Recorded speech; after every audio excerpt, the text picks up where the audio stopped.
ăn nhỏ gì nè.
Đúng rồi em ơi. Dạ cho em đặt lịch lấy nhân bụng thôi. Khi nào em định qua? Dạ chiều nay được không chị? Ok em. Chiều em qua 2 giờ chị. Ok em. Dạ.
trưa anh chữ ta coi phim nhung nữa mà nó tội.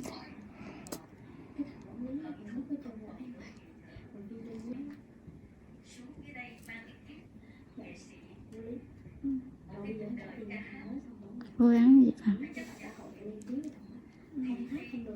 Nó lấy là căn bài nha. Bài.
Bán ngồi bán đại.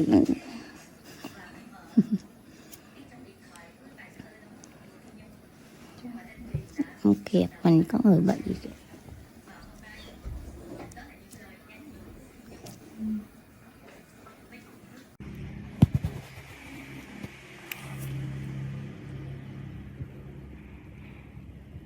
Hơi tối.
May mà không chọn cái nghề mầm non, em chọn nghề mầm non nữa thì muôn thuở chị đi dạy.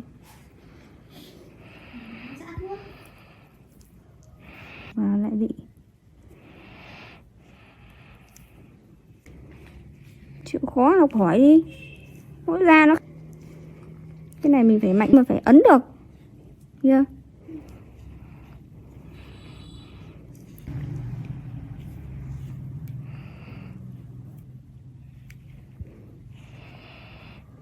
Nhìn mụn nó phoi ra nhỉ.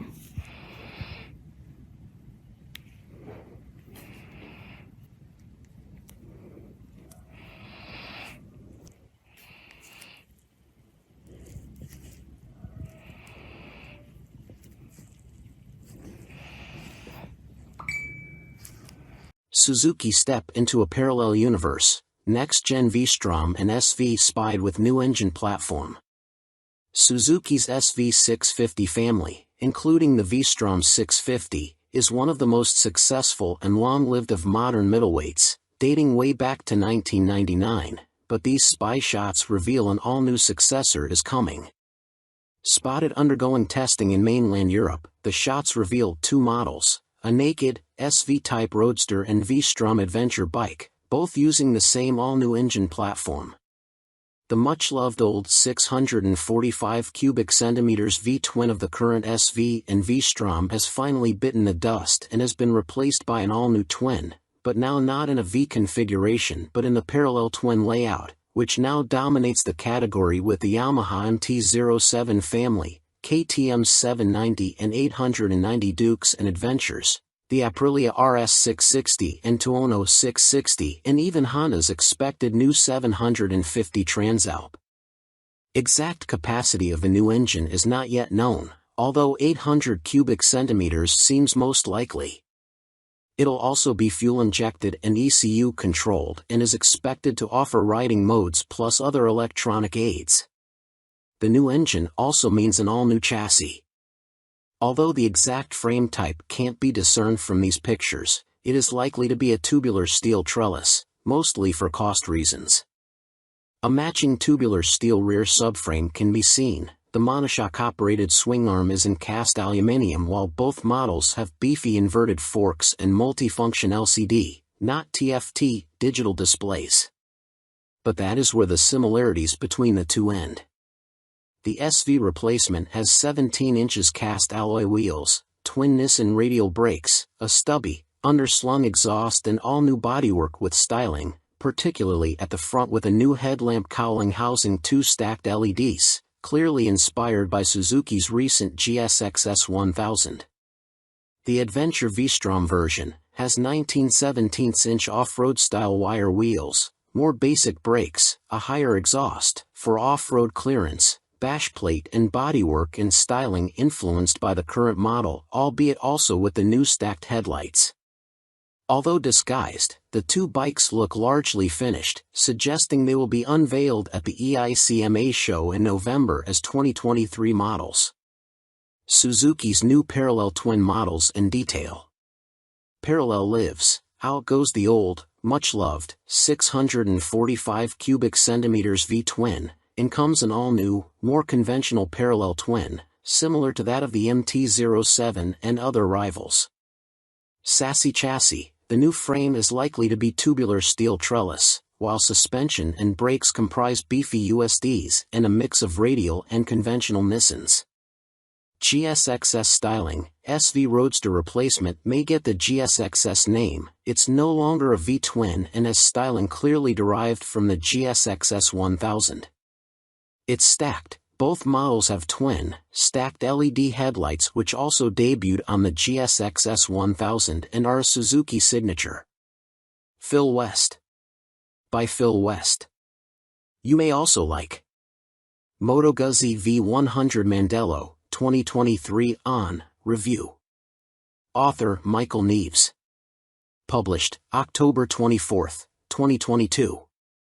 Updated November 3, 2022.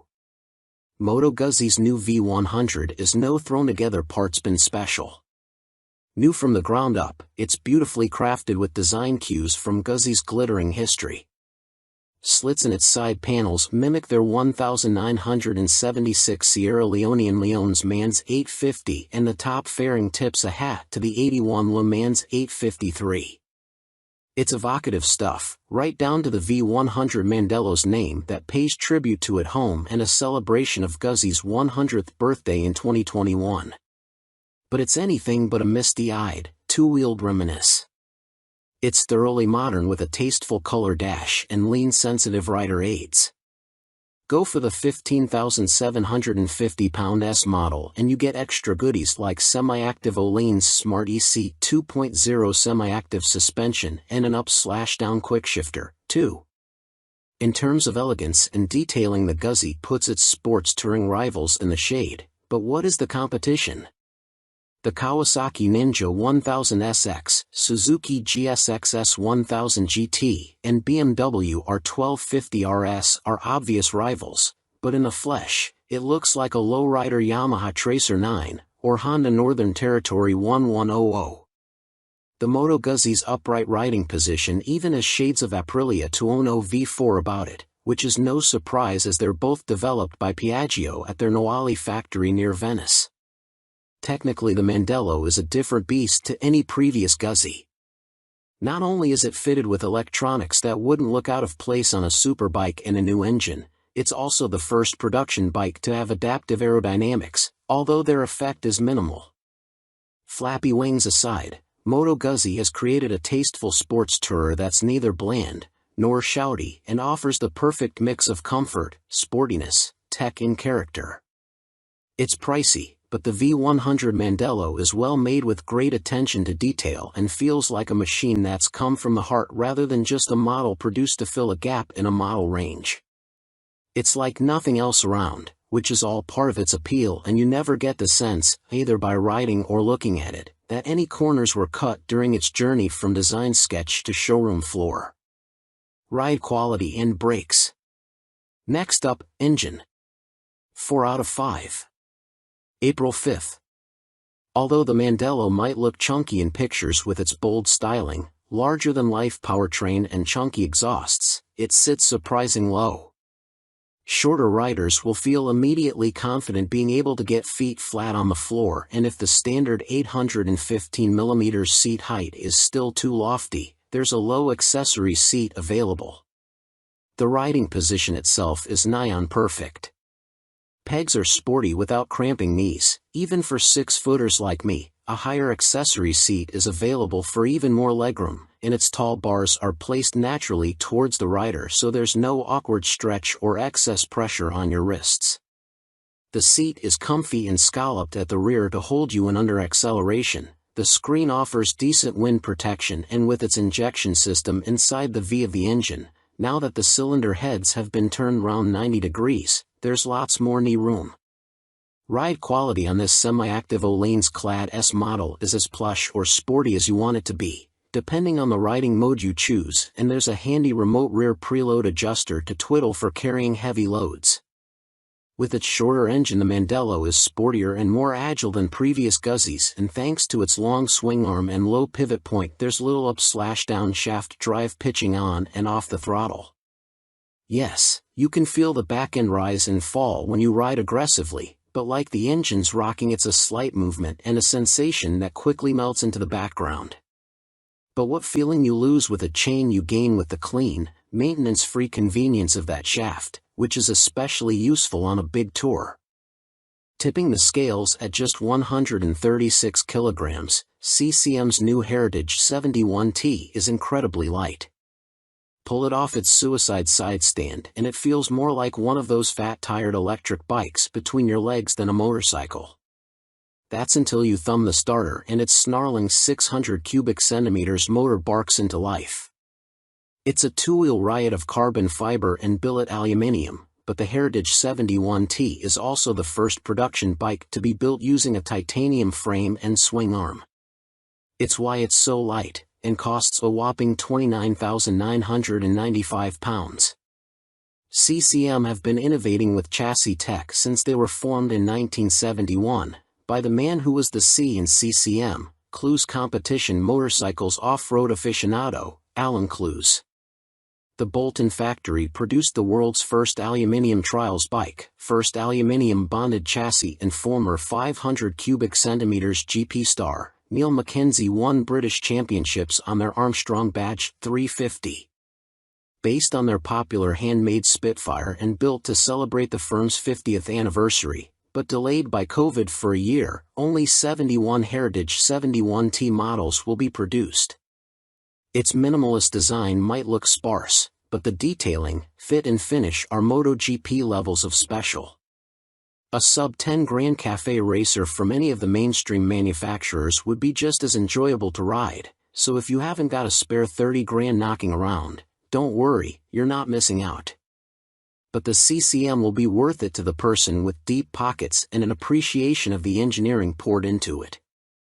It's a work of art you could stare at all day and never get bored, but it also works beautifully as a motorcycle with a lightness and purity to it that's a world away from anything mass-produced. It takes a CCM engineer a week to handcraft the Heritage's aerospace-grade 3L/2.5 VCW5R titanium chassis and apply its brushed satin finish. It's 6 kilograms lighter than the Spitfire's 4139 chromoly steel chassis. Not only is the 71T a featherweight piece of art that draws a crowd every time we stop during our test, it changes the handling dynamics. The chassis isn't as stiff as a steel-framed Spitfire's, thanks to the exotic material's more spring-like properties.